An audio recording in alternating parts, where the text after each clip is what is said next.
बिस्मिल्लाहिर्रहमानिर्रहीम। अस्सलाम वालेकुम रहमतुल्लाहि व बरकातुहू। उम्मीद करता हूँ आप लोग अच्छे से होंगे। तो चलिए, रोज़ाना की तरह आप लोगों के सामने कुछ ख़बर लेकर आ गया हूँ, तो आप लोग हमारे साथ आखिर तक बने रहें। आज इंशाअल्लाह वज़ारत हज उम्रा की तरफ से जो अपडेट आया वो भी बताऊँगा, और सऊदी टेनिस स्टार के बारे में बताऊँगा। उसके अलावा जवाज़ात का भी अपडेट है और बहुत सारी ख़बरें। हमारे साथ आखिर तक बने रहें, इंशाअल्लाह सारी ख़बर आपको घर बैठे बैठे मिल जाएगी। तो चलिए शुरू करते हैं। ख़बर शुरू करने से पहले आप लोगों से गुजारिश करता हूं कि आप लोग जो लोग हमें यूट्यूब पे देख रहे हैं वो हमारे चैनल को सब्सक्राइब कर लें और बेल आइकन को भी प्रेस कर दें। और जो लोग हमको फेसबुक पेज से देख रहे हैं वो हाय अब्दुल अज़ीम को फॉलो ज़रूर करें। चलिए बढ़ते हैं अगले ख़बर की तरफ। वज़ारत हज व उम्रा का नया अपडेट आया है।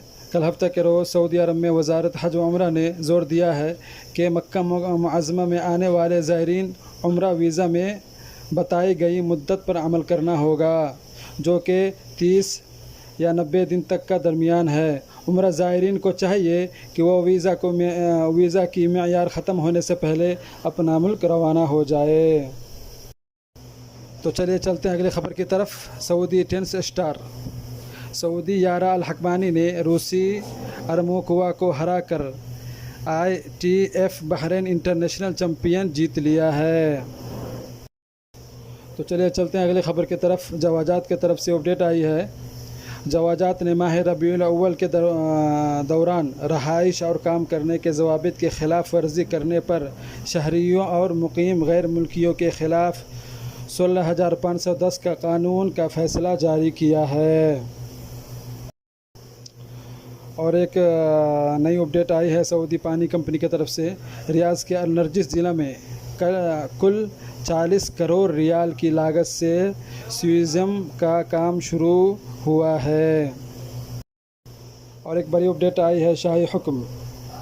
अल मलिक सलमान बिन अब्दुल अज़ीज़ की तरफ से ये हुक्म आया है, शाही हुक्म, कि हर किस्म की तशद्दुद और इंतहा पसंदी और दहशतगर्दी को नापसंद करते हैं, तो इसके ख़िलाफ़ करने वाले को सख्त से सख्त सज़ा दी जाएगी।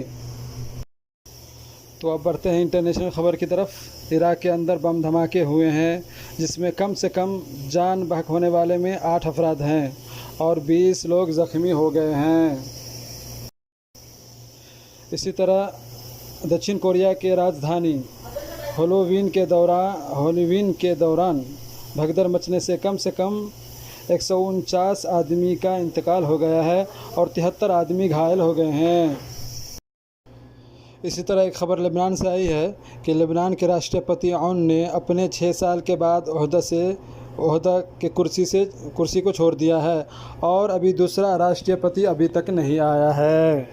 तो उम्मीद करता हूं कि आप लोगों को मेरा वीडियो अच्छा लगा होगा।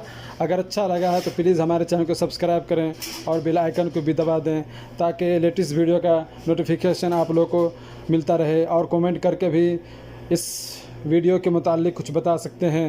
और जो लोग हमारे फेसबुक पेज पर देख रहे हैं तो वो हमको फॉलो ज़रूर करें। तो मिलते हैं अगले वीडियो में, जब तक इजाज़त दीजिए। अल्लाह हाफ़िज़। अस्सलामु अलैकुम रहमतुल्लाहि व बरकातुहू।